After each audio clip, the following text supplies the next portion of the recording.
Yo, what is up?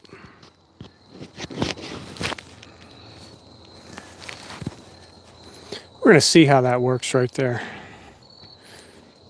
Is it gonna be in the way? I don't know. Might be flopping around. Might be flopping around.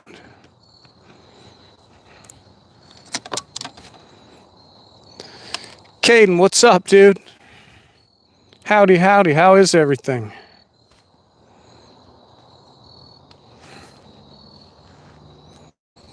We're gonna see if I can shoot with that microphone right there.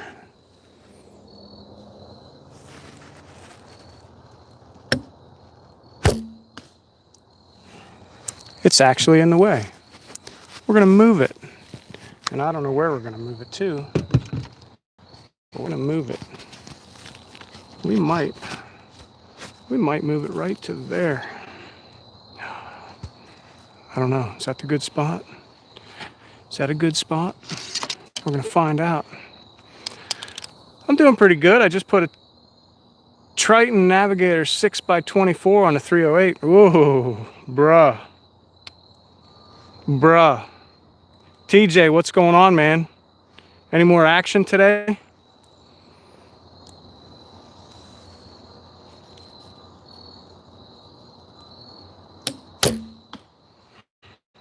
That's a good one. That's right in there. We'll give it a little zoom. That first one hit right in the bottom of that target where it's soft and went through. I'm going to try to shoot one of these stiffer arrows and see how it flies. So if it doesn't,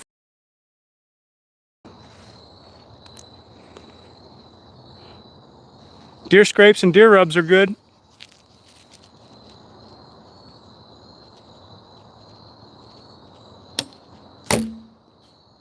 Wow. Do I only have 50 grain inserts in those? That thing is way over the target. Let me do this.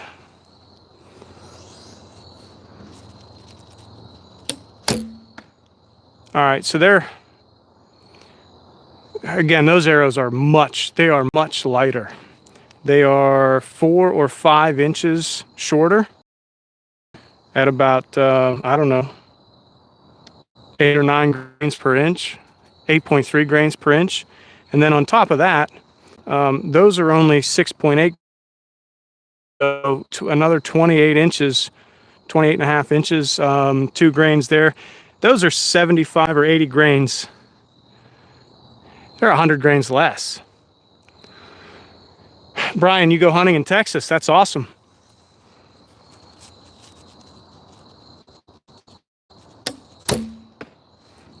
And I am shooting the Black Hunter tonight, which isn't my normal hunting bow. So we're not going to shoot super long. We're just getting a couple of reps in. We had to jump on the live. I wanted to let some folks know where I've been. The last 2 days have been madness.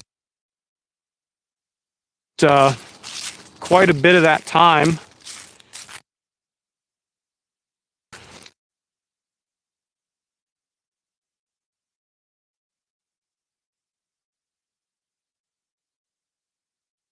going through theirs.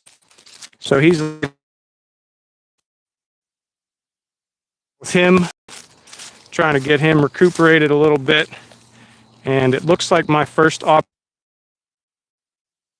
to be here in Pennsylvania. So we're going to shoot this bow today because it's light. We're going to talk about early season strategies for all you folks that have trouble finding some deer. And we're going to see who jumps on the live, see how things go. But yeah, what did I miss? Seth shot a buck today. I don't think he recovered it. Matter of fact, I know he didn't, which isn't great, but it happens. Man, I do not like where that's at. Can I stick it on my pocket there? Will I have clearance to shoot that? Let's find out. If I fling this thing, it's my fault, guys. Again, tonight we are shooting the Black Hunter. This is a 35-pound bow at 28 inches. We're shooting super heavy arrows at it. These are 660 grain arrows. They're like 664.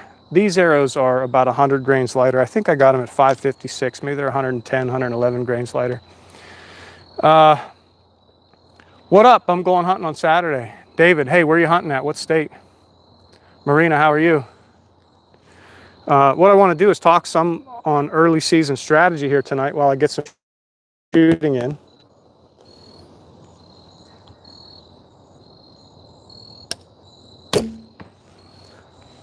And one of the important things about early season is you've really kind of got to get dialed in on some feed trees, right? If you want to have early season success, I believe the feed tree is probably the only way to really get it done. You got to get you a recurve. You do, TJ. I'm going to take a shot here real close. I don't know how far this is, but it's too close. We're probably right in the heart there. That grass is a little misleading because it's high. But these arrows are super, super light compared to those other arrows. So we're just trying to get them on the target. That's pretty good. That's pretty good. Buck killer, what's going on?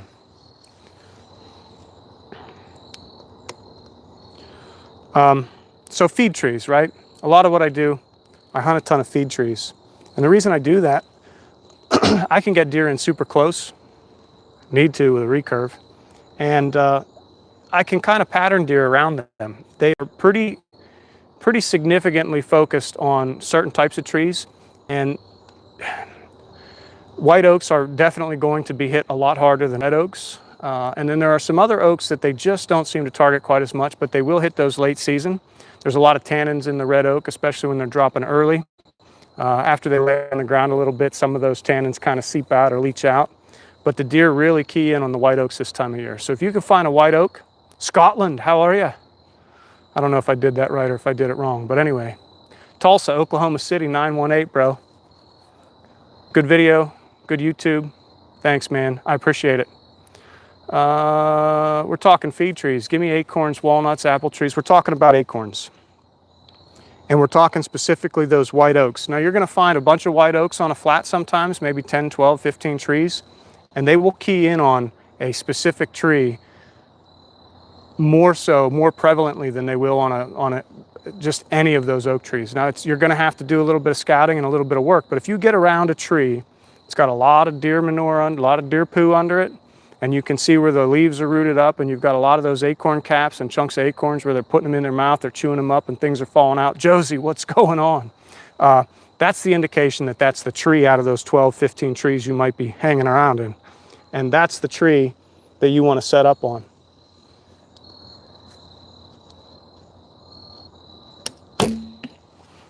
That's a much better shot there, right in the center of that block. We love it. We love it. Yeah, Wade, if you have apple trees, but what we hunt here primarily in Pennsylvania and Maryland is nothing but public ground, and there's no apple trees. You can't find one. Can I ask, do I hunt bucks? Yes, absolutely. And what we're going to get into here, the first 2 weeks of October for Pennsylvania, we're going to target a couple of bucks that I know are going to frequent some of these feed trees early. And that it transition, like 2 weeks in, middle of October, things start to change quite a bit. Then my strategy will go to fresh, open scrapes, a lot of ridge tops, and we're gonna start and look for those big bucks to be cruising around early in the morning before they head back to their bed.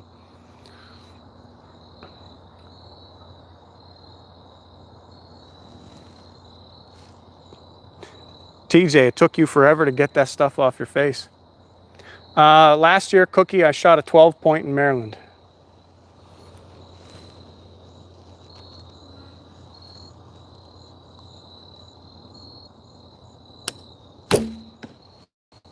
I'll take it. It's a little back, but I'll take it. We want to be right up that front leg. Anywhere you want to shoot them, right up that front leg. want to try to center punch that heart.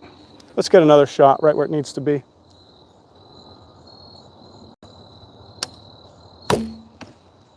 That's much better. Again, I do have a couple arrows here, just don't have nocks on them, so whatevs.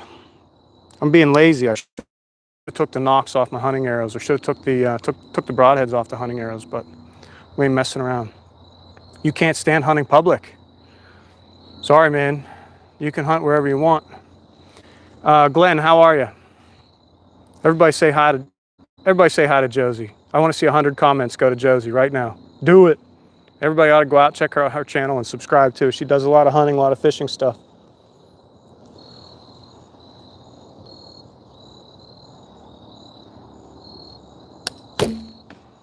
Perfect. Perfect. That's where we want them. Want them all right in there. Oh, and hey, don't forget, double tap. Double tap is free. All you have to do is double tap, give me the thumbs up, because we're rolling here. If you like archery hunting content, if you want to see some old guy sit in a tree, talk to you on live through his particular setups, what he's doing throughout the season to stay on deer. You know, the 3rd of February or the 5th of February, however long I'm going to hunt. Ooh, almost lost my back there. I might have to go real careful here the rest of the evening because I just pulled it a little bit. It's all it takes, man. I got some injuries that I can't shake. And that lower back, a lot of problems lately. Whew. I pinched it. I didn't quite throw it, but I pinched it good. I'll be gimped up for 3 days. Be gimped up for 3 days. I had to use my niece's makeup remover wipes to get all that stuff off. Yeah, dude. He's not talking about makeup. He was actually running some camo paint today. That's what he's talking about. Hi. Thought about trying the stuff for deer season. Nah, I don't. I use a mask, right? I love these King's camo shirts. I use a mask. That's what I do. That's what I do.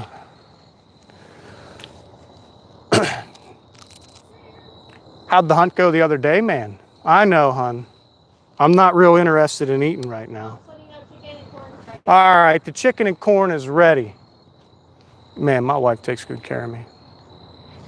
Yeah, dude, you got to do it, TJ. You want to see the title of the arrow? Well, I'm shooting 2 different kinds. I have my favorite arrow ever. That's an Easton Legacy. This is diameter. This thing is 32.5 inches long. It's got a 100 grain brass insert up there with a 250 grain tip. I shoot the VPA2 or single bevel 2 blades out of that. And I'm using a cheap, I think it's off Amazon, knock on there. They're about 664 grains, running super heavy. So out of this bow, it's only a 35-pound bow, so there's not a lot of oomph here.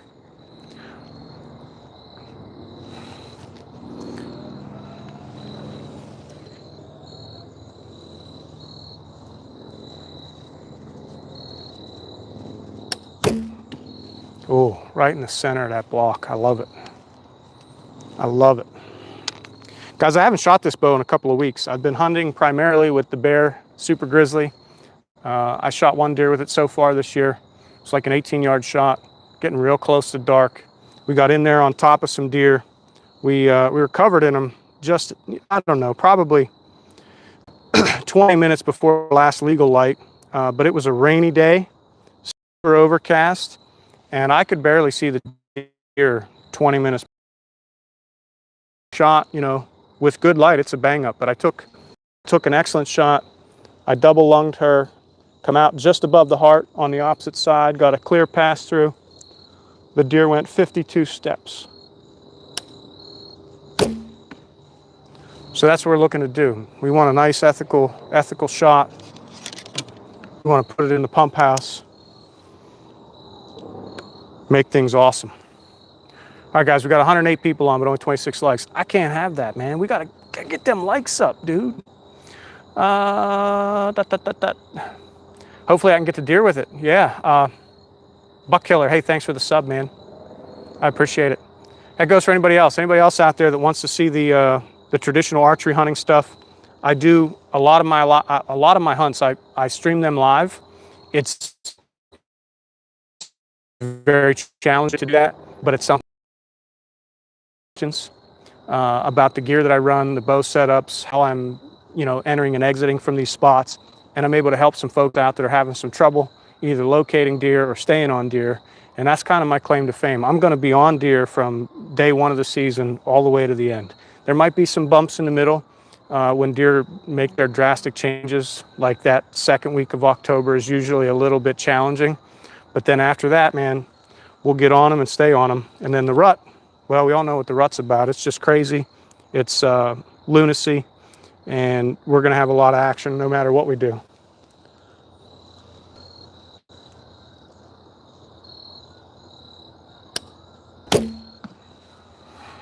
Boom, it's in there. All right, I got to aim a lot lower with these arrows. Enjoy, brother. Stay blessed. Hey, thank you. So far, we're up to 3 deer. That's good, TJ. You guys are rocking it, man. You're killing it. That's what we need. We need people out there smoking them. Ooh, we put it right through there. Put it right in there.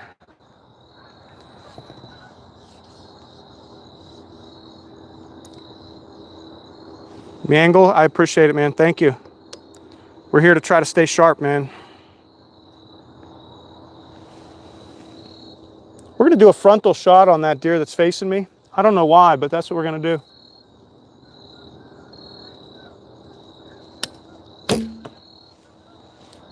Yeah, we're a little high. We're a little high. We're going to do that again. It's such an odd shot. It's so awkward. And I would never take a shot on a deer like that. How far away are the targets? That furthest there that's got the two green arrows in. We're zoomed in a little bit. That's at about 21 yards.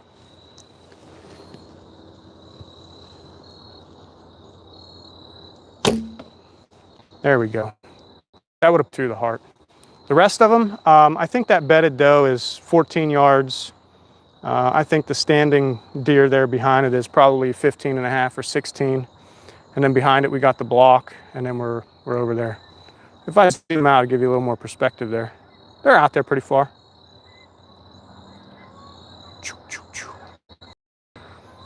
At least 7,000 miles away. Hey, I got to subscribe. Hey, man, thank you. Hey, listen, if you guys are on the live, stay tuned because I have a brand new, it's a little bit of a modified thing from a channel that I used to do.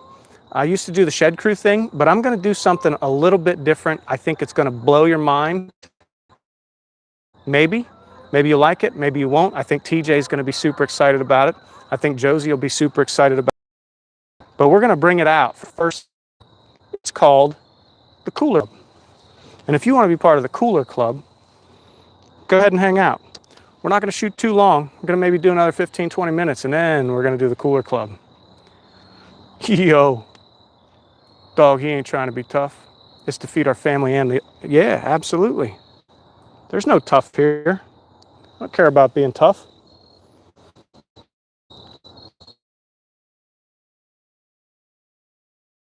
Two arrows in that block are about touching.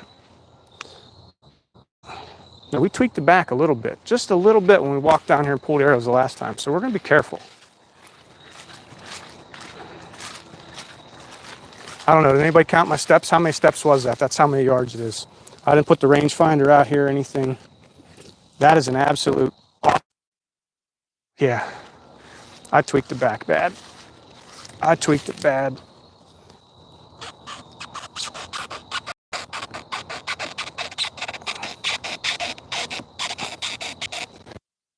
Cooler Club sooner than I thought. Yep. I hope we're still hunting Saturday because it don't feel like it right now. Guys, whatever you do, don't get old and don't...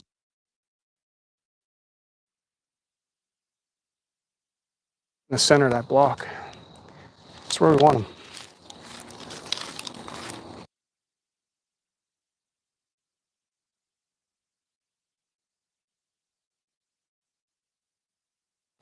This one's low enough. It is in there. Ooh, man, my back.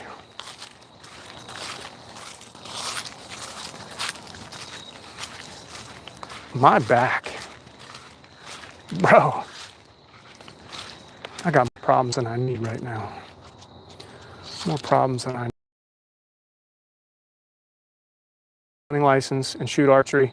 I know I can't have a firearm or rifle, but can you tell me if I can do archery? I just archery bow, blah, blah, blah. I don't know.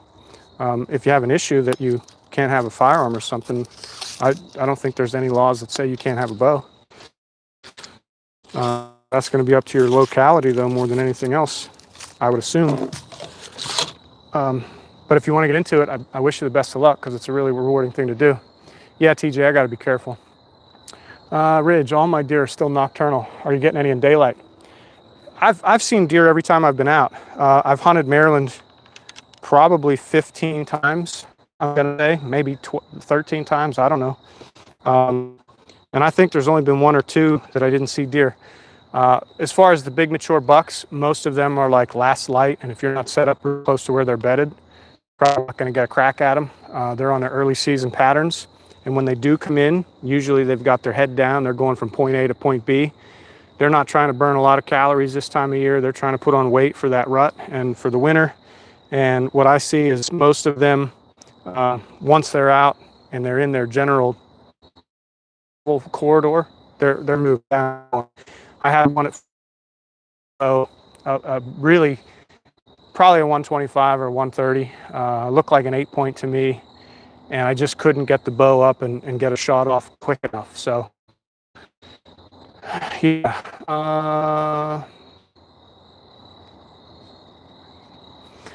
I'd be all for hunting if you had to verse someone with the same weapon. That would be a spectacle. Well, see this, hi dog, that's why I use this, man. This takes all of the advantage out of it. I do not have an advantage over the deer. No, not at all.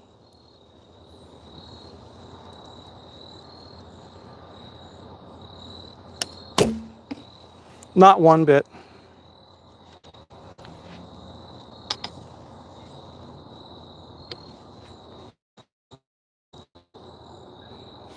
Not at all. Guys, got 147 people on, only 45 likes. Let's hit that button twice. Let's hit the screen twice. Double tap it.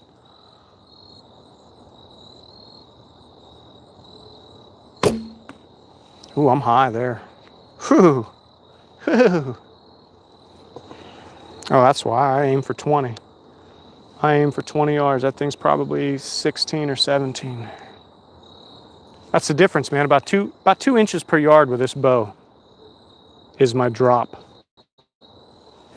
Let's try that again. Now I'm low. Now I'm low. I went too low.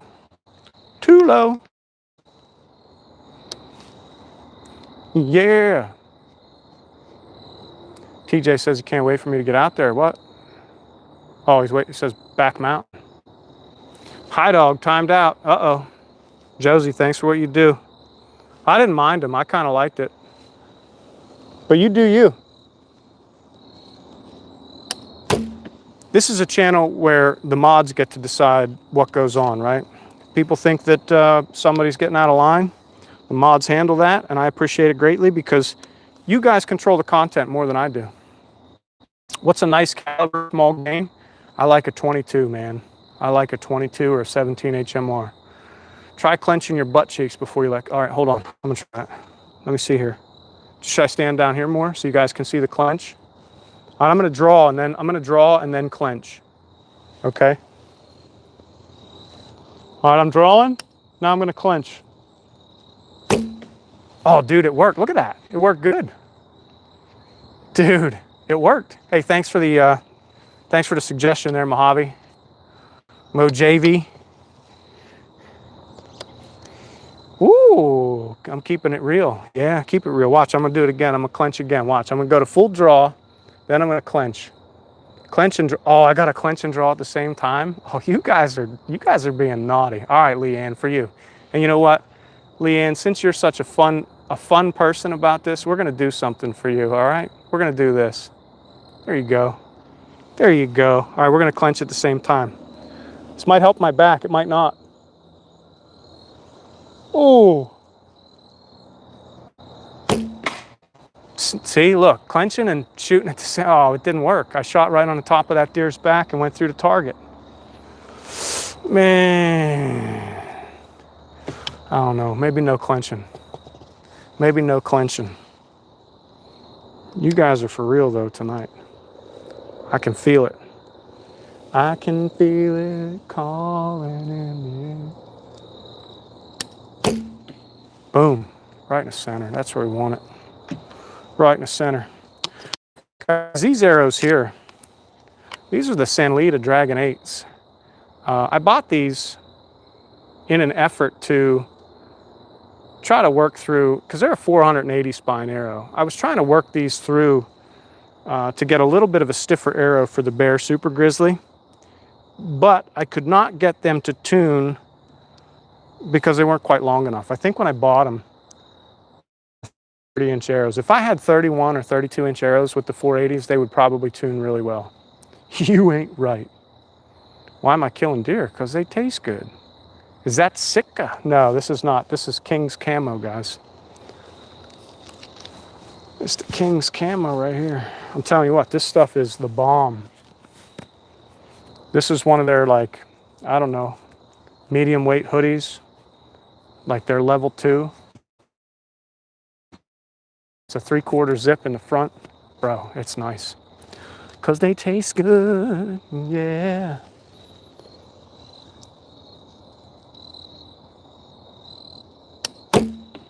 Oh man, see, even those arrows are so stiff. You see how, I don't know if you guys can see it in the camera, but they come out of there all whoop-de-doopty. Stick your tongue out as you aim. No, I'll shoot it. Like, if I got my tongue out, it's coming right across there. Like, I got to keep that big nose of mine out of the way. You know? I got to keep it out of the way. I got to be real careful here, because TJ already, see, look at that.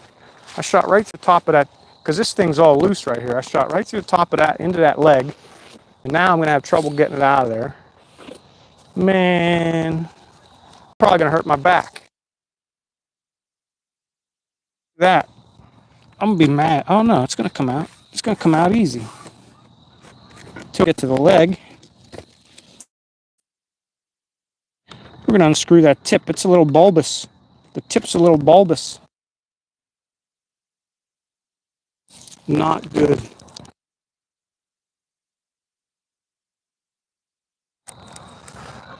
I'm like a little girl crying over back. Oh, such is the life of an old.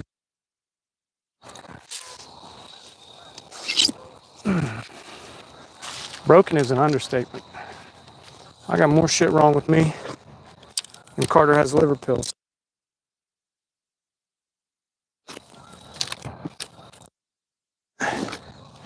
We're going to keep on keeping on. We like the pain a little bit. I mean,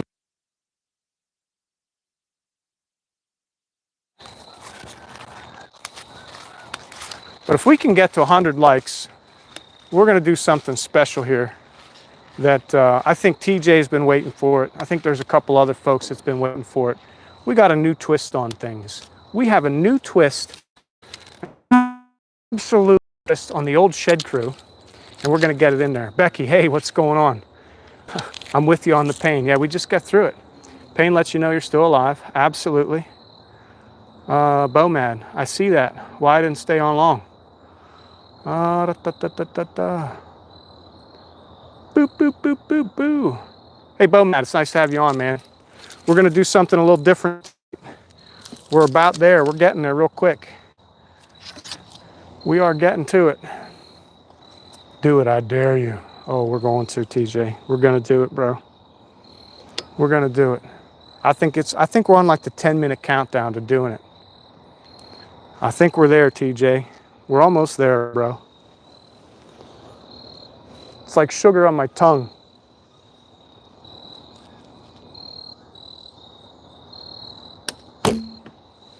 See, look at that. I hit my nose on that one and we throw it high and right.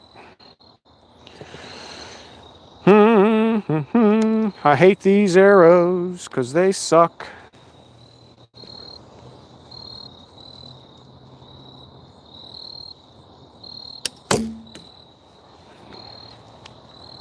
Boom. Mr. 420. Well, that's probably why too. See, my knock is loose. I run 2 knocks, right? One on the top and one on the bottom. And this one on the top just seems to creep up on me all the time. That's a terrible group, man. It's terrible. But we're not shooting the hunting bow, so it doesn't matter.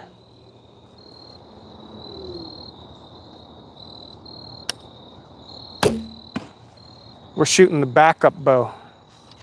I mean, I'll hunt with it, but I don't like this real super heavy arrow setup for it. But it's the only thing I've had practice tips screwed on. So we're just out here slinging some arrows, having some fun.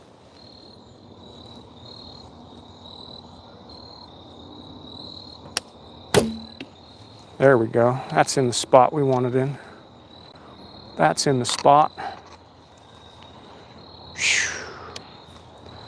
Yeah. What distance am I shooting? Guys, the furthest one I think is 21 yards, right? I think that's all zoomed out.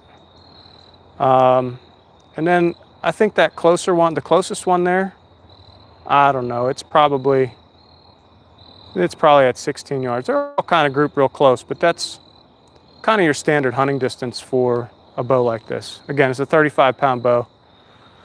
I do have a clicker on here. The reason I have a clicker, again, 35-pound bow, I have to be real specific with a 660 grain arrow on where I'm drawing to. Yeah, miss low every time, man. The deer are gonna drop in there. I posted a short the other day with a deer probably ducking about a 12 or 13 inches. And Seth made a great shot. He anticipated that it was gonna duck, put it right where it needed to be. Oh, right in the lungs, man, right in the lungs. Yeah. Anyway, back to this idea for early season, right? We're gonna hunt feed trees. We're gonna get into it for about the first 2 weeks here in Pennsylvania. I don't know if I'll be in Maryland at all during that time. I might sneak away for a day or two. Those arrows are touching. But we'll see. I don't know. There's my imagination a little bit to get down there more.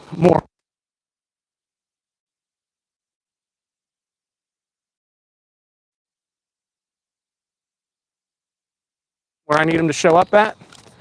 I'm gonna try to get in and kill him on the first day, first evening here in Pennsylvania, because he's worth it. He's the kind of buck that I would shoot him on the first day. I would shoot him on the last day.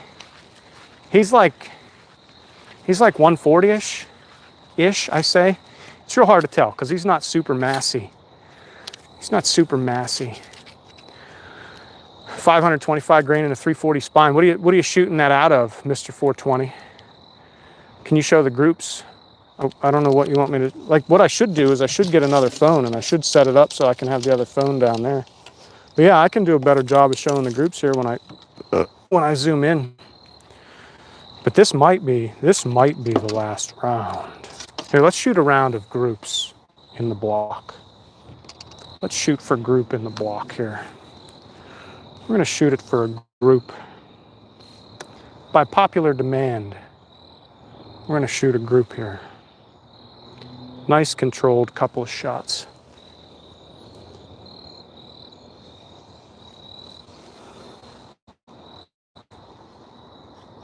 Got a lot of schmutz on that arrow. Schmutzies. Let's get rid of it. Show us your skills. TJ, I don't really have any skills, man. I'm not a good archer.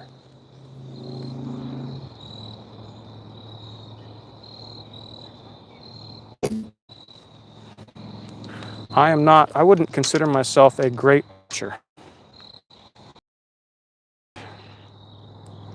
Where my skills lie is finding the deer. I can do that pretty well.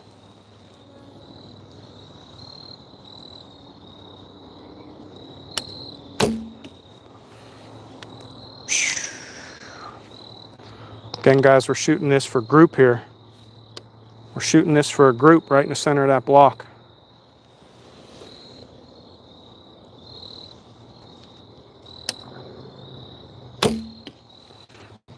Oh. Man, the back is killing me right now. I tweaked it, man. Not bad, but I tweaked it enough. It's going to hurt for a couple days. It's going to make climbing a tree a pain in the ace.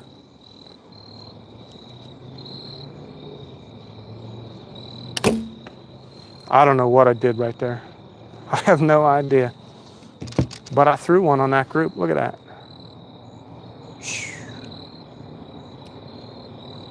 That's terrible, man. He's terrible. That bow sounds like a gun safety coming off. Nah, not really. Mr. J. Yeah, clickers really, again, I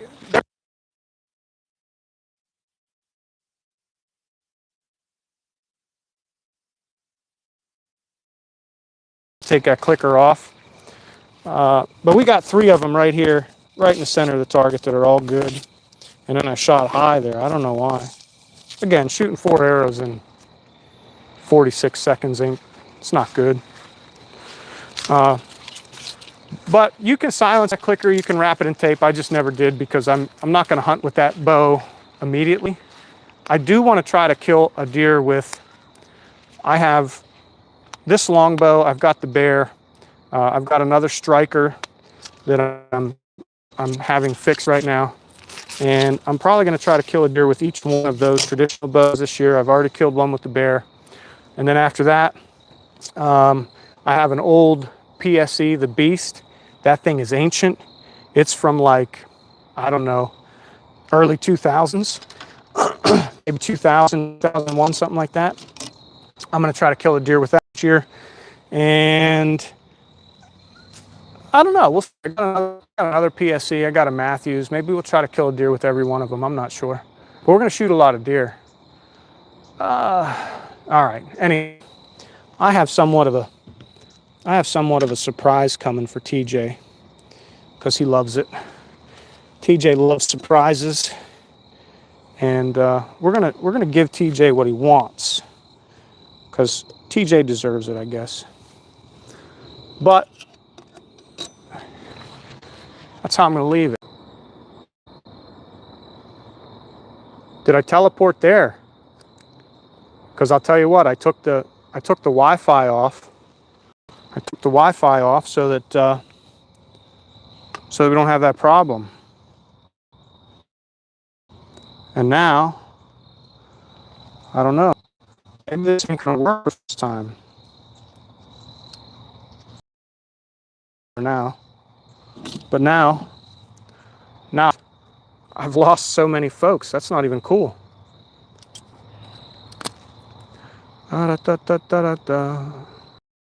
Promise, TJ, this is for you, bro. I told you before that we were going to do something special. All right, and we're going to do it.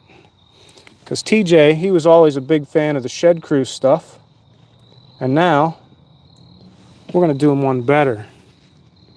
We're going to make you part of the Cooler Club. All right, so you guys, you get to hang out and be part of the Cooler Club. We're going to put that right there. We're going to do it. Now, here's the deal, guys. The Cooler Club is much like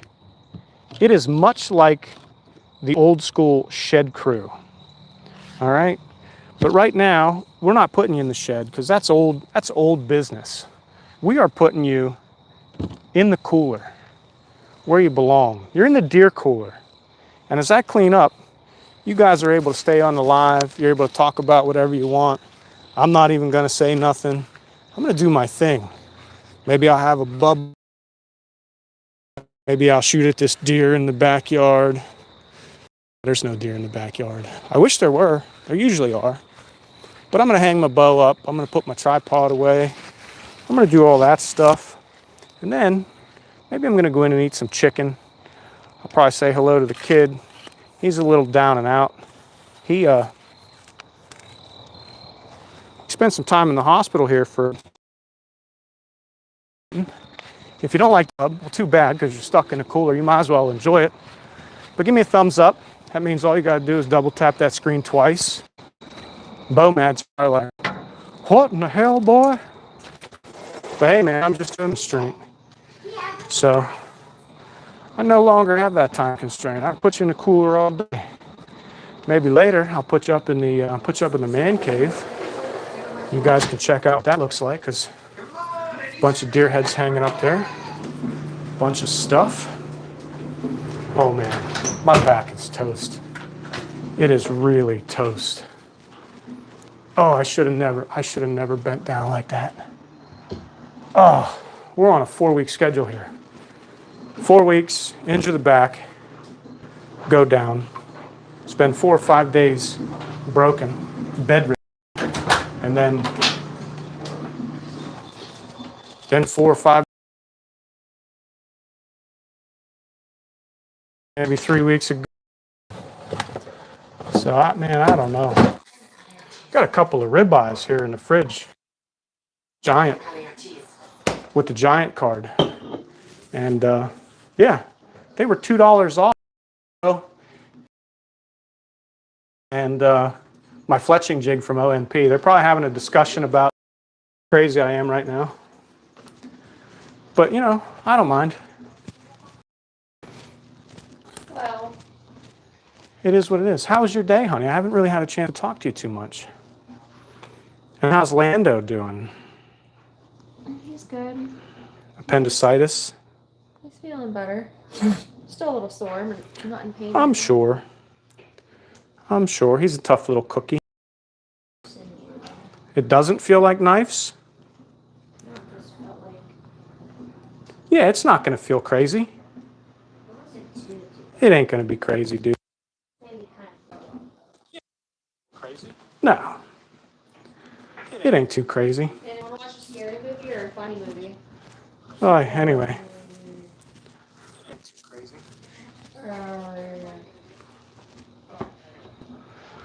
I think I'm going to eat my dinner, hon. What'd you make? You made chicken and corn? Did you make stuffing? Ooh.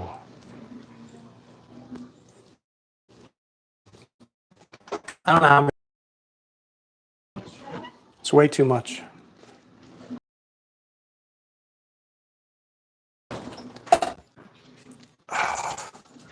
Do need a little barbecue sauce.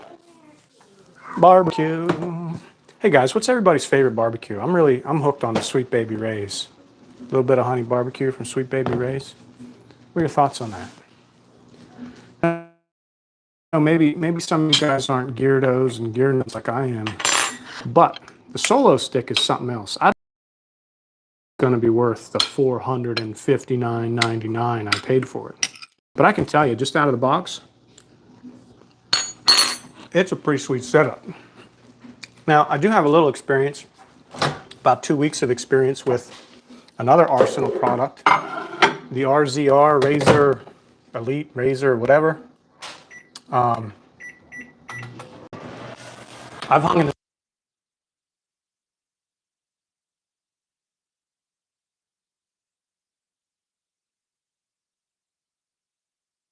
platform. I was using their, what do they call it, the X-Wing.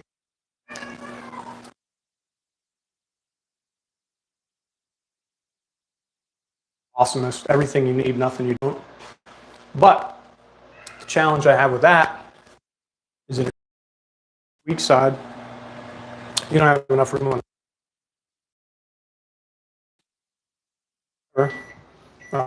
from our in it 2.3 pounds or something like that, or 2.6, and it is a full size. It's actually an extra large. It's an extra large platform. I think it comes in at 14 by 13 or 14 by 12, which is pretty big.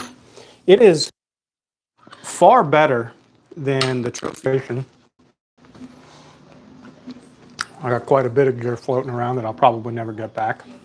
That's all right. But the reason I bought that is because I'm looking forward here to rut hunts.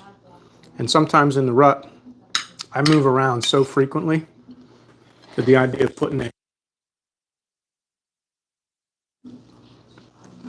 and button up all the camera gear just becomes a little much. Also, in the rut, if I know I'm staying in one spot all day, oh yeah, sweet baby rays. Get it. Oh yeah. I also run, what is that thing? Is it an XOP?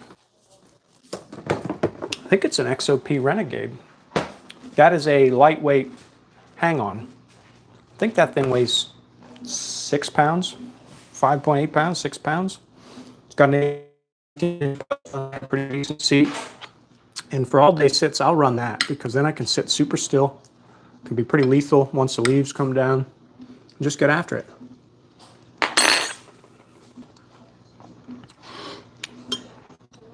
I think over the next couple of days we're going to mess around with the solo stick, see how that works, and then we will work it into my set. Probably weighs the exact same as the old school single stick that I have ran, but it has a much bigger platform. So it doesn't have the folding feet, which I don't like, but what it will do is offer me quite a bit more space on that tree, man. I could get 360 no problem, move all around like a squirrel. Shots everywhere. If I hang a platform with it, it'll be great.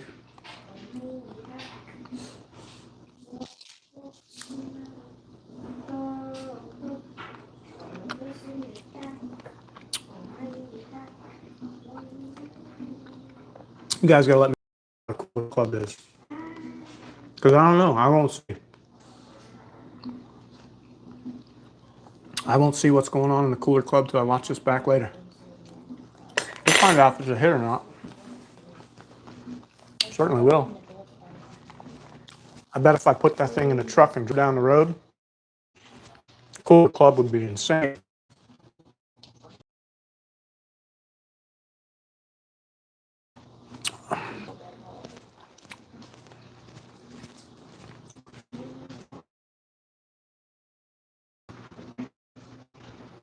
Man. I don't know, hon. I think there's a little bit too much chicken here for me to eat.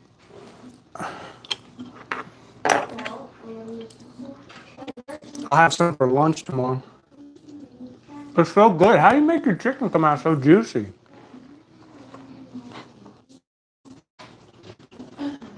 Oh, yeah. Sweet baby rays.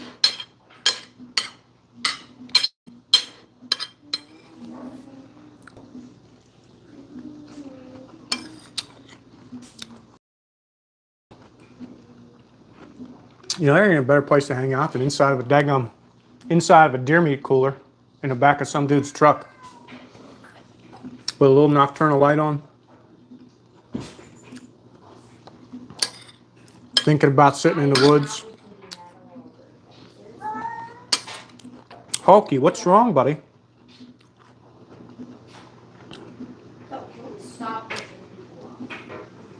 I wonder what they talk about on the live, though, hon. Like when I'm not there, I wonder what the conversation's about.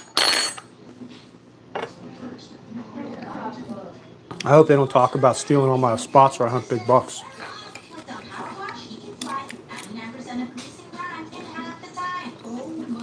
If I go out there, hon, and there's like 100 likes, I'm gonna move everybody up to the man cave so they can just look at the deer while I talk.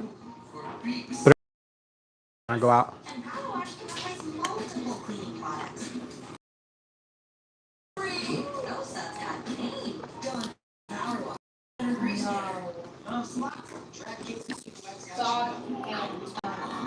New players play $5 and get 500 total space on Pocket War Hub. Plus, get first day replay up to 1,000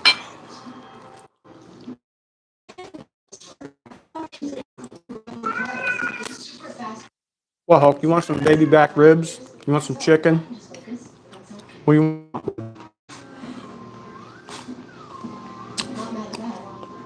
With Commodore Charter Academy, a better education is always in store. I think 100 likes. I'll put the tripod in the man cave. Shit, if it gets 100 likes, I'll sit in front of the camera and talk to people in the man cave. I will do it. I don't even care.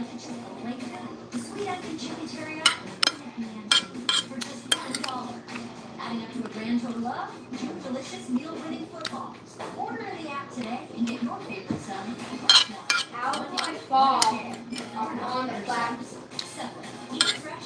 How does that make any logical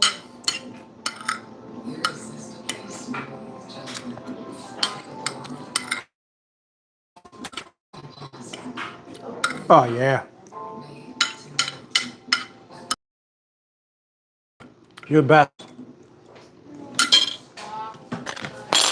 Oh.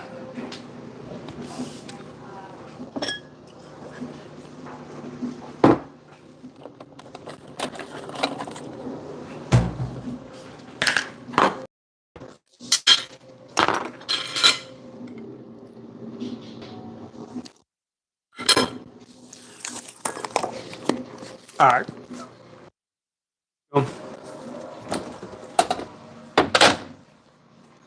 Go get them out of the darkness.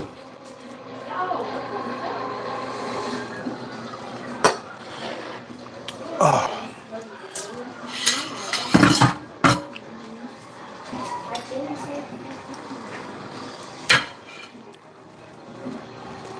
It is time.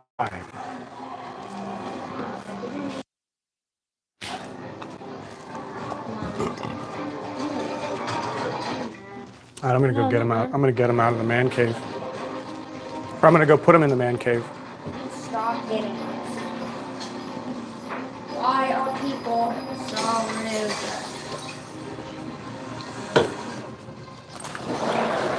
I know I got shoes here somewhere. Where'd I put my shoes at? I don't even know. No shoes? No choosies? Oh, there they are. There. Yeah.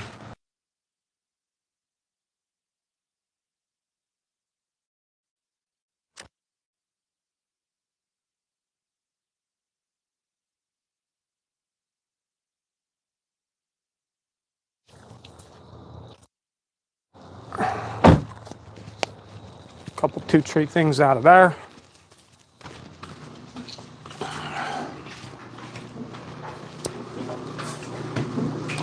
Close that up. Yeah. Blood, stop it. Our man cave here comes. It's too cold for him out here in the cooler anyway. What's up, Hulky? Oh, shit. I'm severely rethinking whether or not I should have shot today. Oh, my God, now I gotta carry this up over the hill. Oh, we got everybody in there, I think. Probably 200 people on the live right now. All wondering what the hell they're doing in the cooler. It's all good. Just carrying you around. Moving you up the hill here. We're going in the man cave. We need 100 likes, guys. We need 100 likes. We're going to the man cave. All right, let's see. Let's see how the cooler club went. Let's see what we got here. Ah, there's some people still on. Oh, yeah. There's some folks on the live. I see the light. All right, we're going to go to the man cave. We're doing it. All right, there I was probably hunting some deer. I would put it in my house. That's terrible. Terrible. All right. All right, we're going to the man cave. We're going to the man cave.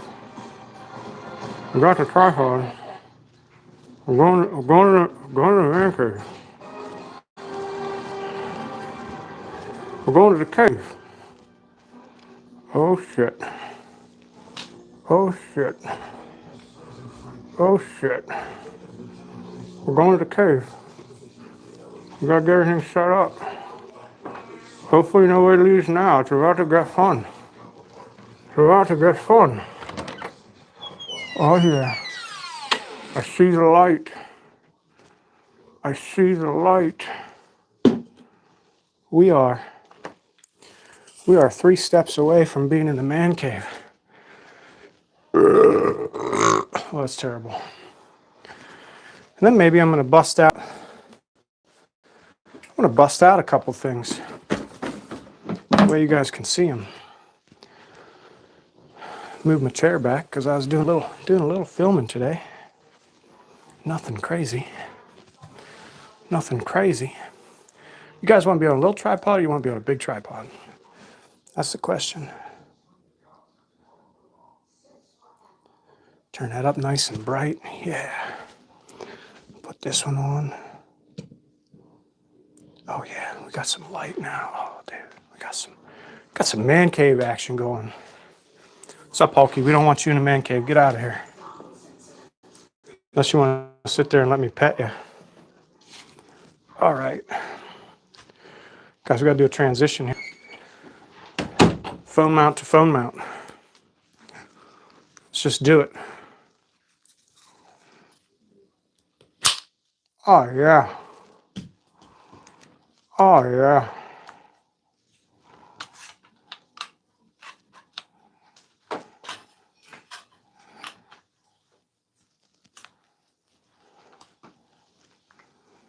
Mm-hmm. Mm-hmm.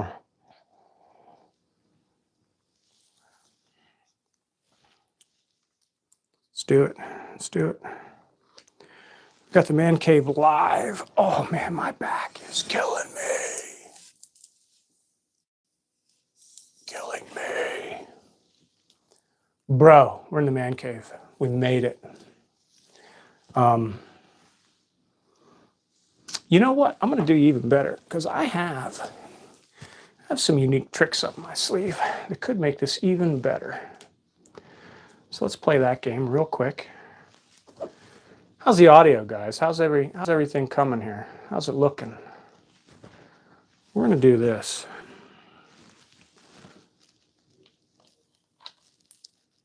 I've got a cold shoe mount for a light. It's almost like a ring light.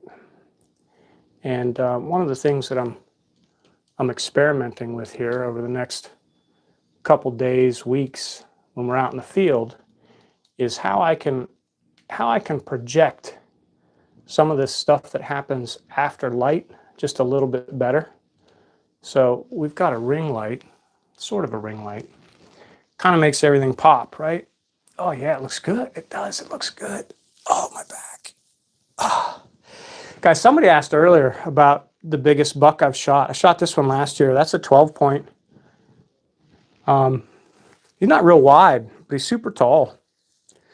He's a slammer of a buck, and he's young yet. Before him, the next biggest buck I shot was that one. That was the biggest one for a while. And then after I shot that one in Maryland, I shot that monster in Pennsylvania last year. So we've done pretty good. But let me talk about this stick, right? Like I was saying, oh, what about that solo stick, right? This is phenomenal. I have the RZR Mag 2.0. The only thing I don't like about this is if you hear this, you hear how that noise resonates? That's the only thing I don't like about it. The cam cleat is reversible, so you can set it up like if you like to throw your rope around the tree this way, you can set it up that way. You can flip it upside down and go the other way. It's got an extendable cable there so that when you're in a tree and you're single sticking, you could just grab this thing and pull it up. And the standoff on this, these are incredible. They are so sharp and they grip the tree. Buck killer, you're in the man cave, dude. You are in the man cave. Here, what if I do this? If I move it up just a little bit, what's that do? I get a better shot here. Again, I'm working with pretty much my junk equipment. All my other stuff is packed in the truck. Oh, yeah, that's a little better. That's not too bad. Oh, but I'm balding, man. Oh, you know what I should do? Watch this. I should show my support for all those other great YouTube channels out there. We can't forget we got to show a little support for some of those other guys, right? Yeah. Some of you are familiar with that. I know you are. So we got the 2.0 here, you know, and I like that a lot. Again, that thing, it's a 7075 T6 aluminum. That's from Arsenal. And that's the largest one they make. There's the box for it. All right, I have it down. It's packed in the truck. It's on the bag. It's ready to go. Now they make a couple different versions here. They got all their marketing on the back. And again, these boxes are engineered better than the equipment they sell. But they got the Sub 2.0. The weight of that is 1.95 pounds.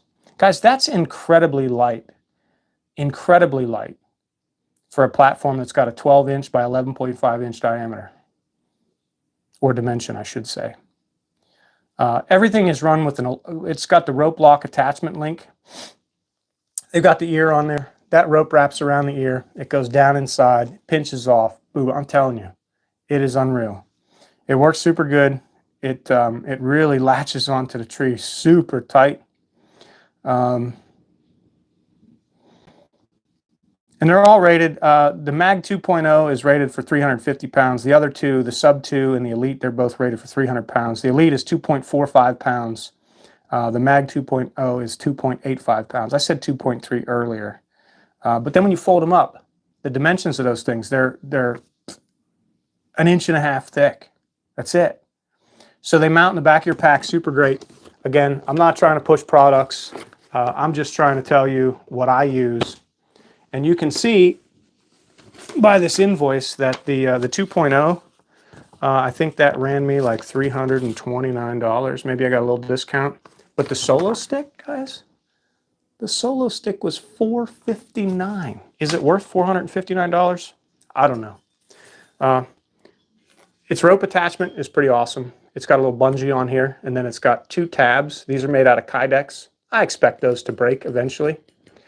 But the rope wraps around there real nice, comes off of there real nice.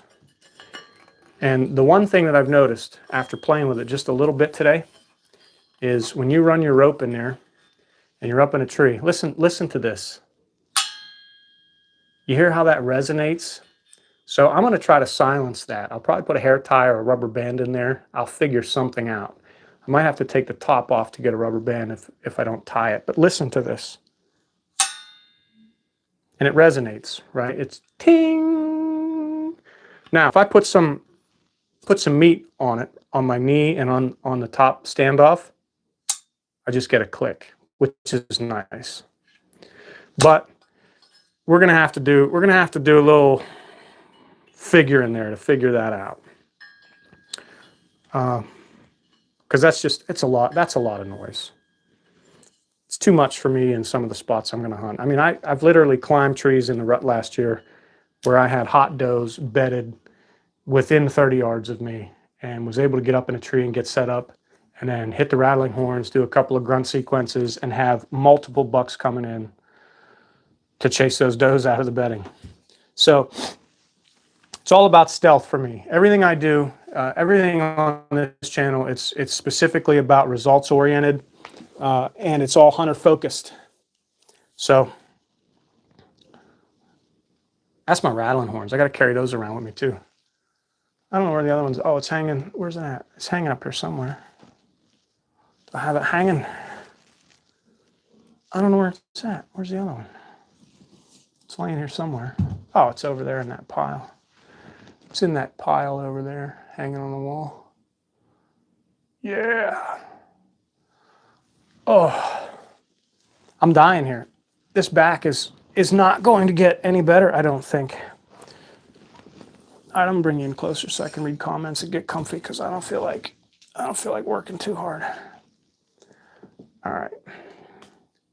I don't know. Did I lose comments, guys, or has nobody commented? I'm not sure. I'm not sure what I'm seeing there. But I think the last comment says we're going in the cave, not the man cave.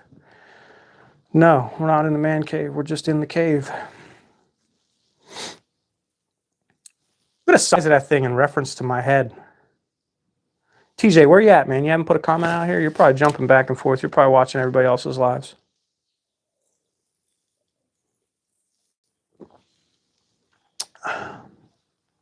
I'm taking questions. We're talking early season stuff, right? So my opinion, early season here, Pennsylvania opener is what, a day away? It is Thursday night. By Saturday morning, we'll be in a tree. We'll be chasing these big bucks all over the state. Got a couple things lined up, but my focus for the early season, hunting with a recurve or a longbow, it doesn't matter. I'm going to focus on feed trees only. So when you're looking for feed trees, if you're trying to find them, do I have chat?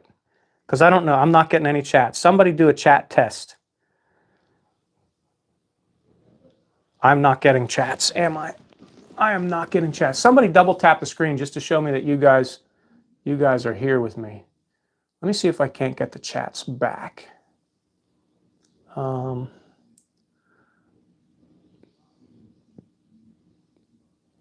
Show all messages. Oh yeah, it's there. All right. We are getting chats. Okay. Chat test. There we go. I had to go into the settings and change it there. Thanks, Matt, for giving me the chat test. I don't know who said yo, but hey, appreciate it. Yo is on. Kelly, hey, how are you? Cookie Ducks. Look at them buttes. Just popping it in there. Hey, anyway, so feed trees. What I'm looking for is I'm looking for an oak flat. TJ says he's still here. And on these oak flats, I'm going to try to key in on a very specific tree on that oak flat. It's going to have a lot of deer poop underneath it. It's going to show signs that deer are feeding specifically under that tree. It'll be more tore up under there. There's going to be a lot more leaf litter that's disturbed instead of everything just kind of laying there. And now as the leaves are coming off, you're going to be able to tell whether it's fresh sign. And we're looking for fresh poop. I don't care about poop that's 2 weeks old, it's dry. I'm looking for stuff that's slimy and wet on a 75-degree afternoon where the sun's shining, because that's how I'm going to key in on super fresh sign. And we're going to hit the ground running. And we're going to do that for like 2 weeks. What's my favorite Matthews compound bow? Buck killer. I don't have it hanging on the wall over here. It's sitting on the top of my my Jeep in the garage. I have a Matthews V3X that I shoot. It's a 29 and a half, right? I guess 29 and a half. V3X 29 and a half. I wish it was a 33. I really do, but I love that bow. I've killed a lot of deer with that. Killed I think all these bucks on the wall, except for one I've killed. No, except for two I've killed with that Matthews. TJ, you don't have yours anymore. No, these are not longbow kills. I started last year with the recurve. I shot 4 deer last year with a recurve. They were all does. And then I shot one already this season, and that was also a doe. But we're getting after them this year with the bucks too. I took the Matthews in because I was seeing this deer every day for a week straight at 40 yards, 35 yards, 60 yards. And I took the Matthews in to get the job done, and I shot him at 17. So go figure, man. Just keep the longbow in your hands all the time, and you'll start whacking big deer with it. What do you think about a PSE?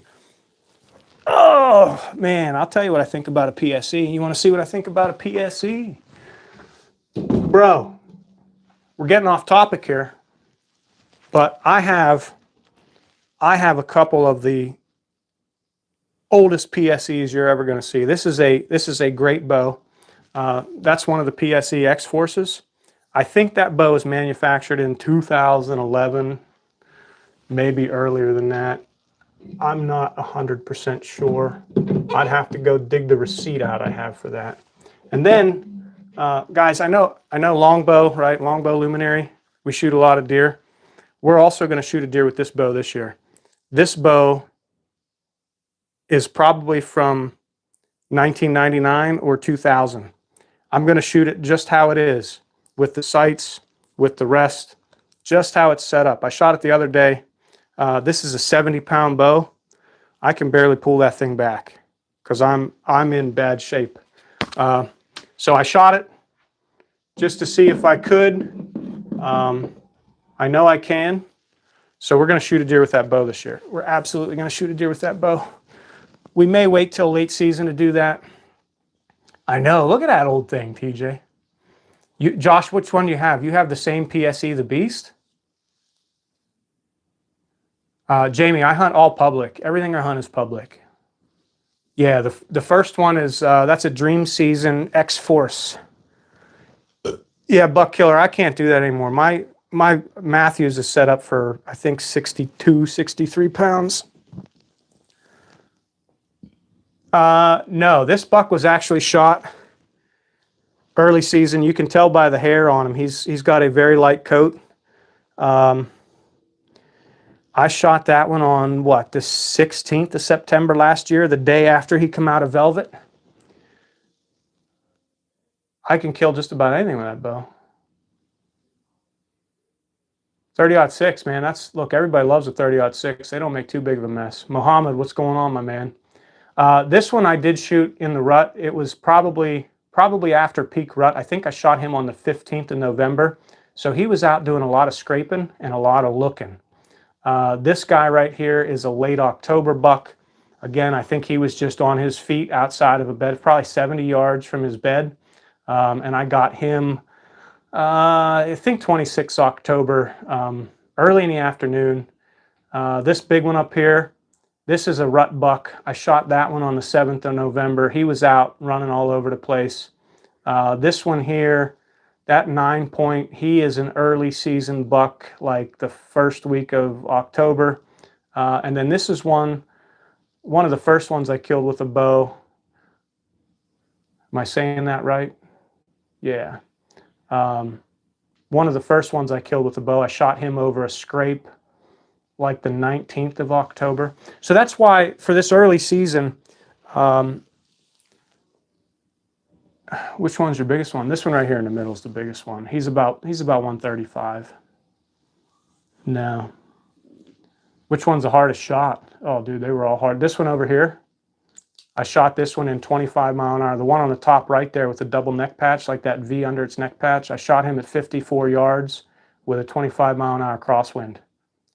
Super, super tough shot. This one right here, the only thing I could see was maybe a hole that big through the trees. There's a video on the previous YouTube channel if you want to check that one out. There's a video about this one on the previous YouTube channel if you want to check out. This one, man, I was a long way from anywhere, and camera gear was not on the top of my priority when I went in after him. But yeah, so we talked about time of the year that I've shot some of these bucks. It's all over the place, right? So I spend a lot of time in the woods. I'll probably do 80 hunts this year. I've probably got 13. I don't know, I have to look at my log, but I probably have 13 hunts in. So far, we started on the 5th of September, so we're hitting it pretty hard. I would have been out today, but the kid had a procedure done to remove his appendix, so he's laid up, and I'm home with him instead of him going to school. But here, we get into that 2-week phase where we hunt early season, a lot of feed trees, a lot of feeding to bedding. What's up, bro? Hi, how are you? Sigma. But then after that mid part of November hits, like the 5th or mid part of October hits, we're going to start and focus primarily on hunting scrapes, hunting rub lines that are also still like food to bedding travel corridors. But what we'll do is we'll transition to try to get set up closer to bedding in the evening, right? Because we want to be right off the bedding in the evening and catch them right after they get up and start to move off. When they hit that first scrape out of the bed, I want to be there and I want to be in a spot to try to kill them. But after that, like morning hunts after the 15th, we're going to focus primarily on those ridge tops where they're going to start and cruise. Like they're going to be traveling kind of a wide swath inside of their travel corridor. They're going to be paying attention to the wind and the thermals, and we're going to try to hunt them quite a bit further from their bedding than what I think most people would in the morning. And we're looking to see more volume of bucks, I guess, cruising on those spots. Tony, speaking of rubs and scrapes, you have to get over here to the, yeah, no, I got to get over to the farm. I had plans to kind of get out and do some stuff here before the season opened here in Pennsylvania, but I'll tell you what, man, it's kind of all gone to hell over the last 3-4 days. I don't want to shoot your bucks either, TJ. That's the bad thing. I just want to film you. Sigma, I'm from Pennsylvania.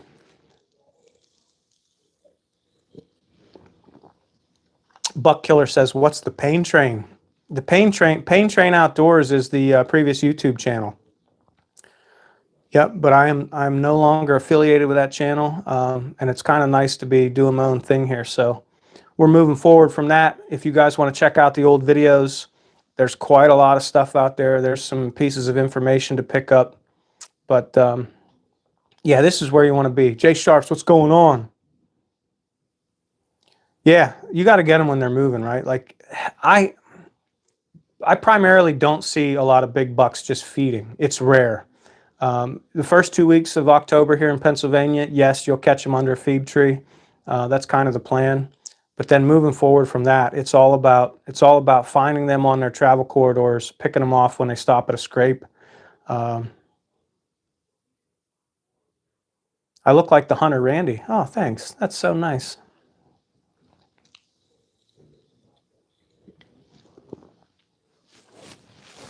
All right, Dip says, thoughts and tips for the first-time bow hunter and disease nowadays. Well, if you're just getting into it, you're getting into it at a rough time because the chronic wasting disease. I guess what else they got? They got EHD, right? So there are going to be some spots that Prism, you got to go, man. I don't know why, but you just have to go. Somebody's got to move him out of here. I think what you need to do if you're in a CWD area is you got to be conscientious of the regulations that you fall under, and you just got to work with what you got to work with. If you can't butcher a deer in the field, that might be a skill that you want to pick up. Gotta love that Stealth Bomber podcast. Sonny, what's going on, my friend? We're not really doing a podcast. I don't know if you were on earlier when I put everybody in the cooler club, but I used to do this thing called the shed club. So after I would shoot live in the backyard, I'd put everybody in the shed and they would stay on and they would just have conversations and have a blast. But I put everybody in the cooler tonight. Then I took a break. I ate some dinner and then I wanted to come up here, kind of break down some things, talk a little early season and what my thoughts are. Dip, hey, thanks. I appreciate you jumping on and for your support, man. I really do appreciate it. How dangerous is it if I'm shooting down from 100 feet up in a pine tree with a 30-30 with 10 houses around? You know what? I think you're good, man. You can do whatever you want. So I watched a Buck Commander. I might have in the past, but not too much anymore. I'm trying to just do my own thing. Can you bait in PA? No, cannot. I mean, there are special regulations in some of these suburban places where you can. TJ's back. TJ, where were you at? Were you checking out some of the other live action tonight?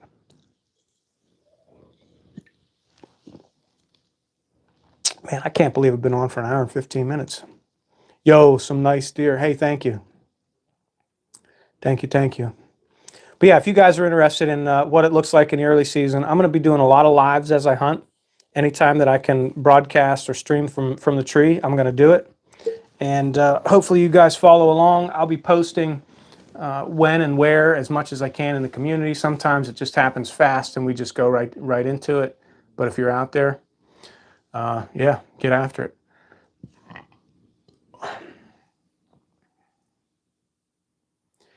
Thanks, Jay Sharps. And this is one of the things that I've probably only picked it up over the last 10 years. I took a hiatus from the time I was like 25 till about 34, like 9 years, 10 years, where I didn't really hunt too much. I do have a lovely family up there. Jamie, what about thermals in the pre-rut area time? Mornings.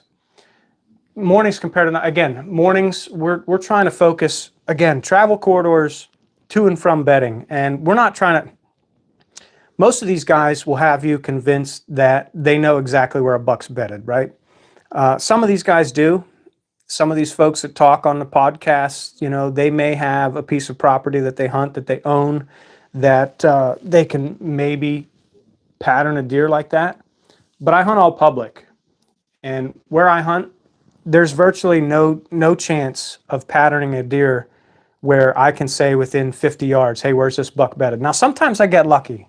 I got lucky with this guy over here because I ran into a spot, that 9 point right there. And he's a Pope and Young class deer. He's about 125 and a couple eights. I got lucky, and I was able to find out where he was bedded. He made a mistake and he made a rub real close to a road, and I got out of the truck. I took a peek around, and I was able to figure out where he was at. And then I went in and crawled into a favorite tree of mine, and like an hour and a half later, I was able to put an arrow in him. But for the most part, I can't tell you where a specific buck is going to be bedded most of the time. I can give you an area.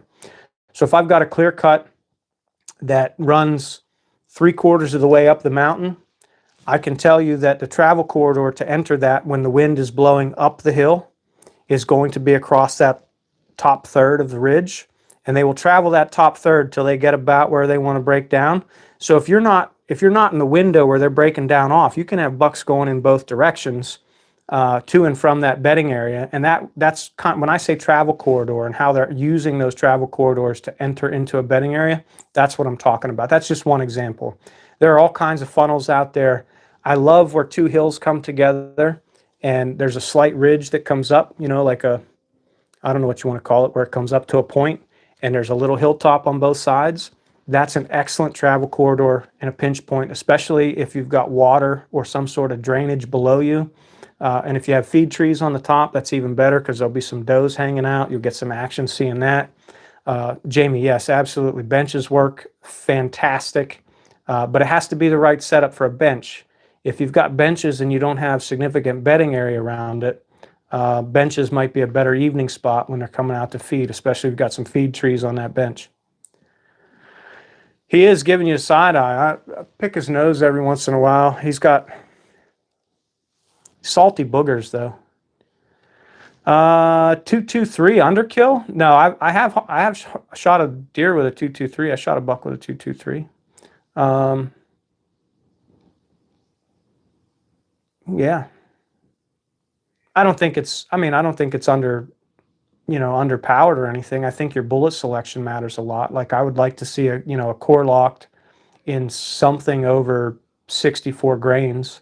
They make some really great hog hunting rounds that work well for that. This one right here is the biggest one. This one over here is a close second. He's tall. He's much wider. He's got damn near 23-inch main beams. So, but this one he's got a lot of character. He's got split G2s on both sides. He's got this big claw on this side, which I think is pretty awesome. But those G3s, they're like 11 1/4 inches. Especially this big one on this side. That's a big one there.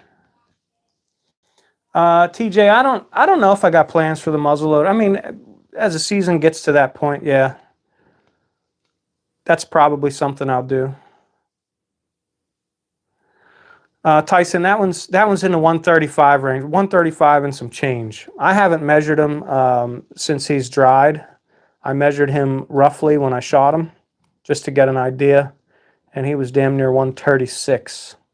But I'm going to assume he shrunk a little bit. Where he's weak is in his width. I think he's only, inside spread's only like 14 7/8.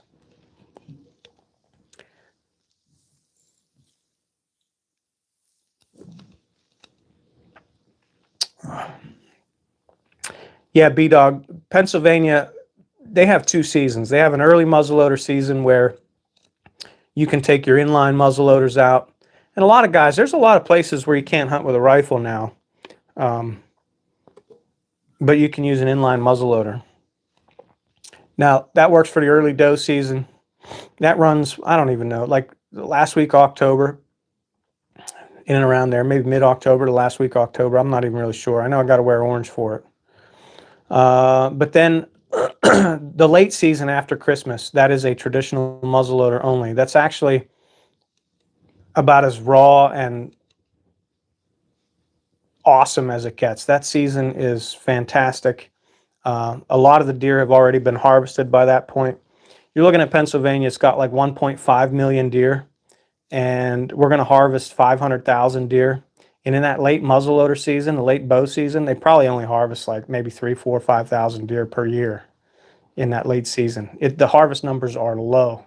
So when you're out there, you've already got 500,000 deer out of a 1.5 million herd size already shot, like 1/3 of the deer.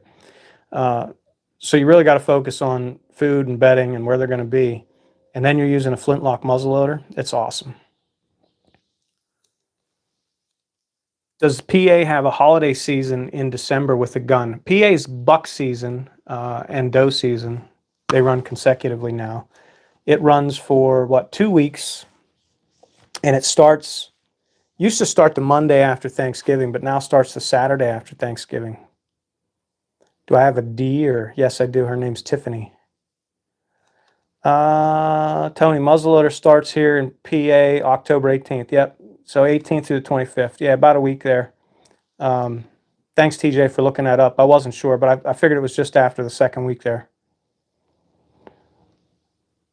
B-Dog, yeah, Leatherwood's outdoors, man. I'll tell you what, that guy, he's a legend in my eyes. What he does in Pennsylvania is nothing short of epic.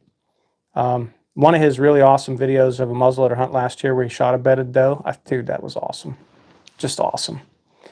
Do I have any draw tags in PA? If so, what do you put in for? I do not. You can put in for an elk license here in Pennsylvania, but I have no desire to hunt elk.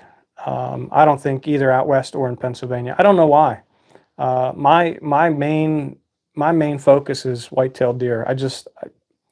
This right here is the hardest animal in my opinion for you to kill. To kill a mature whitetail is just a very difficult thing to do. Willie, in Illinois, how big is a monster? I don't have one deer. I see what's going on. No, I'm not trying to lie. If somehow I confused you, I apologize. I have multiple deers. Macon County, Illinois. Yeah, how big is a monster out there?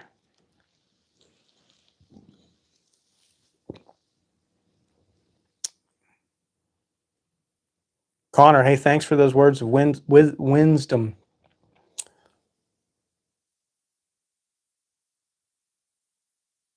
Christ is coming with backstraps soon. I appreciate that.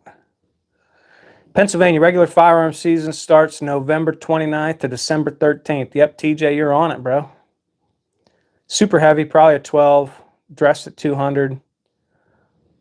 Yeah, that's a big deer. This one here wasn't a super heavy body deer, but again, I shot him 16 September, I think 16 September. Probably only about 170 pounds. These other two, these were freaks, man. This deer was probably 215 pounds. That one over there is right around 200.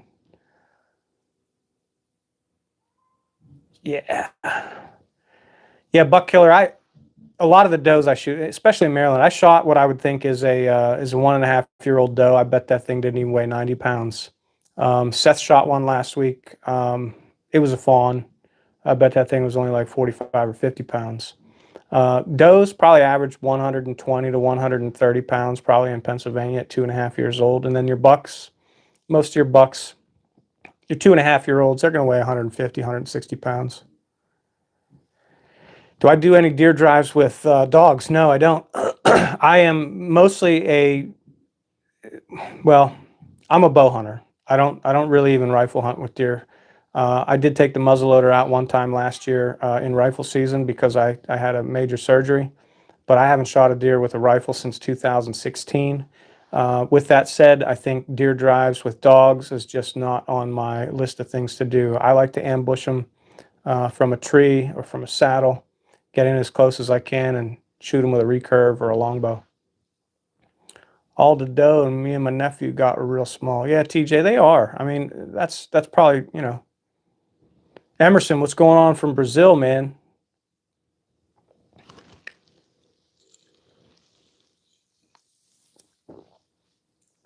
Well, one of the indicators, guys, we're talking about small does. One of the indicators that you have an overpopulation problem is that your deer are generally a little smaller.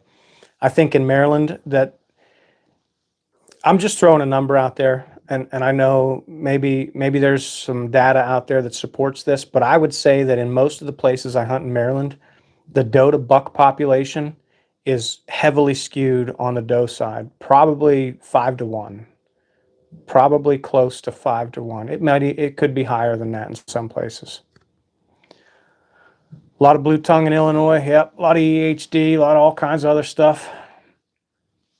I know South Central Ohio is getting pounded pretty bad. I know it. Guys, I'd be out shooting if I could, man. I'll tell you what, my back is killing me. My back is killing me. Oh yeah. What else everybody got? What did everybody else want to talk about? Doe weigh like 150 to 200. Yo, I wish I could find a deer that weighed 200 pounds and didn't have horns. That'd be crazy.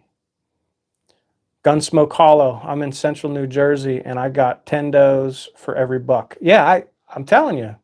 And I don't think people realize that it's that bad in some of these spots. I've been squirrel hunting so far this year. Getting any luck with the squirrels? I miss when hunting was about hunting instead of all these social medias these days. Not saying it's you, by the way. Hey, Archer. Hey, look. I'm okay with the social media, and I'll tell you why. I think what I'm doing is different than a lot of what other folks are doing. Like, I'm not going to sit here and try to sell you a product. I'm not going to sit here and try to tell you that I'm a great hunter while I'm shooting deer on a 1,000 acre piece of property that I paid $30,000 to lease. And then I have the ability to feed the deer on that property and control what happens. If that's what people are doing, again, I'm fine with it as long as it's within the regulatory guidance. I'm okay with that, but that's not me. What I am, I'm out there, I'm beating the ground on public, and I'm trying to shoot a big mature deer the way that I know how, and that to me is the greatest form of hunting for me. It's different for everybody. You can hunt however you want. You can use whatever weapon you want. It doesn't matter to me. I don't judge. But I will tell you this, when I do the streams and I'm out there in a tree and I'm streaming my hunts live, I feel like I'm able to help a lot of people solve some of their challenges, provide them with a unique view into what it is that I'm doing that makes me successful. And if I can help a young hunter that wants to see it live on a video, as opposed to watching a YouTube video or talk, and a lot of people, maybe they don't have a family member, maybe they don't have a mentor that can take them out. And if I can help somebody like that become a better hunter, if I can turn, a couple of people every year into a recurve archer instead of, a longbow or a crossbow, because, that's what my big fever is. Like, that's where my heart's at. And if I can bring that to somebody else for the first time and they enjoy it as much as I do, then I think what I'm doing is good.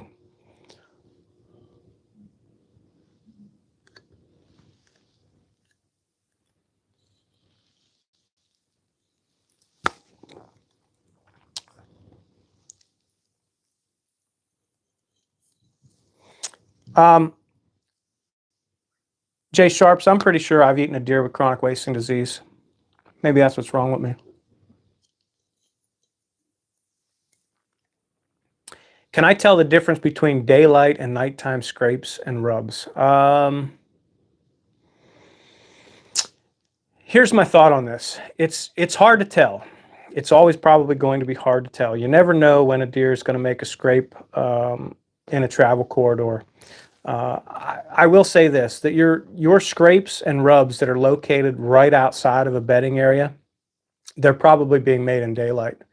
They're probably the first thing that big mature buck's going to do when he gets out of bed is go over, work a lick and branch, paw it a scrape, maybe go make a rub, and then start to beeline to his selected food area. If you're on a field edge along a road, chances are it's probably middle of the night. You know, like you got to look at your terrain. You've got to see, you know, like what if you're running trail cameras, what's the trail camera information telling you? Is it telling you that you're seeing a lot of deer in there at night? You know, I know guys, they'll hang a trail camera, they'll see a big buck on camera in the middle of the night, and they'll just hunt real close to that area relentlessly, and they'll basically ruin their whole season because that's all they're doing is they're chasing a deer that's not there during the day. Um, I don't have it on this wall, but I took part in a hunt for a very big deer, probably about this size of a deer, and I had that deer pattern pretty well. There was a gentleman that I used to hunt with quite a bit, and he was having a tough season. He wasn't seeing a lot of bucks, and I said, "Man, if you just come to this spot," and he's like, "Man, I don't want to go in that spot. It's terrible. It's hard to get into. It's all mountain laurel. It's up, you know, it's on a steep ridge. Access sucks. It's going to take me an hour to get in there. I'm going to make a lot of noise." I'm like, "Listen, don't go in at night. Go in the morning." He's going to go in. He's going to work this scrape, and then he's going to move off to his bed. I gave him the entrance route. I gave him the pin for the scrape. He went in there. I said at 10 o'clock, he's going to come down there. Well, at like 7 minutes after 10, he sent me a text. There's coming through. I was like, get ready. He's coming. This was the last Friday of the bow season that year, and I think it ended on a Friday. And he was able to get a shot at that deer at 22 yards. He missed it. And then we went in after it in buck season, same place, and we were able to kill it. But that will answer that question on, you know, early morning or like late evening rub and scrape action versus, you know, just one you find out somewhere in the open timber. If it's in the open timber on an oak flat, it's probably nighttime sign. If it's on a field edge somewhere, it's probably nighttime sign. I don't think I've ever seen a buck work a scrape in a field. I've seen a buck bedded at a scrape at 1 in the afternoon on a field edge, but I've never seen one work it. Jay Sharps, hey, I appreciate it, man. I appreciate it. You've seen the scrapes and the rubs that were in the spot. I mean, yeah, I sure did, TJ. Am I going to stream shooting again tomorrow? I might. I'm probably going to shoot a little bit tomorrow. We're going to see how the back's feeling, but I'm probably going to stream a little bit tomorrow. Maybe I'll go to the indoor range. I'll shoot a little bit there. But then we're gonna get locked in. We'll probably stream live Saturday from the tree, either in the morning or, you know, late in the afternoon. Gunsmoke Hollow says he's got big bucks, huge bucks at his spot, but only in the middle of the night. Well, then what I would do is I would move 800 or 900 yards up a ridge, down a ridge, and I would look for the thickest, craziest, nastiest spot you can find. And again, that buck that I patterned for this guy, a big, mature Pennsylvania giant, right? Probably 5.5, 6.5 years old, big 11 point, split G1s, just a monster of a deer, monster. I mean, he's every bit as big as this one, but just a much more matured deer. That deer, I found him for the first time when he was crossing the road after dark when I was leaving a hunting spot. And we're talking 45 minutes after dark, I saw him crossing the road. I almost hit him with my truck, actually. And then from there, I just looked at some maps. Then I went in, hit the ground running. I found the thickest, nastiest bedding that I could find about 1,000 yards away. And sure enough, that's where he was at. All right, TJ, you jump off, man. Have a good one. If you're on in the morning, I'll jump on. Yeah. I think I'm about ready to shut it down anyway. I got some things I got to do here this evening. I got to go check on the boy. I think it's time to get him through the shower. Yep. Yeah, get that alternator changed, man, on a Tahoe too. Dag nabbit. Yeah.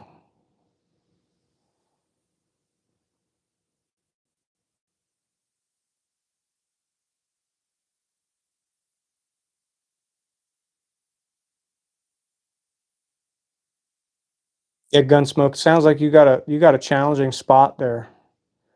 they may not be accessing that during daylight hours where you can hunt them.